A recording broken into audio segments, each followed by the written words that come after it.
Salam dəyərli izləyicilər. Napolyon tortunun yuxalarını hazırlayıram. Deməli, mənə lazımdır burada 5 stəkan yarım un, 2 paçka yağ. Yəni yarım kiloqram yağ. Yağ əvvəlcədən dondurulub, daha sonra sürtkəcdən keçirib yağla unu yüngülvari bir-birinə qatıram.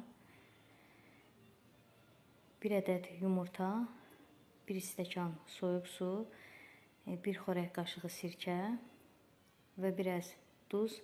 Bunları qarışdırıb unumuzun üzərinə əlavə edirəm və xəmiri bir yerə toparlayıram.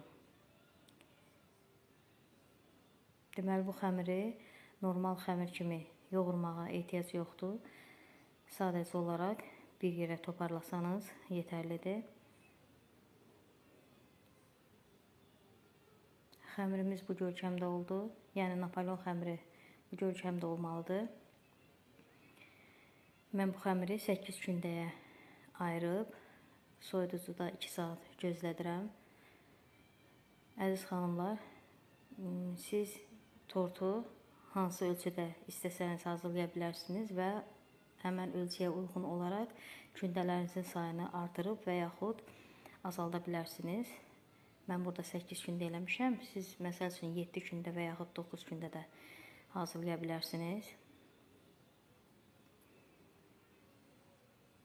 Mən bu yuxaları sobanın çox zəif xodunda bişirirəm. Yəni çox quruda bişirirəm. Həqiqətən o qədər kövrək, yüngül bir yuxalar alınır ki, ələ götürəndə belə ovulub dağılır. İnşallah siz də hazırlayarsınız. Çox asan, ucuz, sərfəli, başa gələn bir Napolyon yuxasıdır.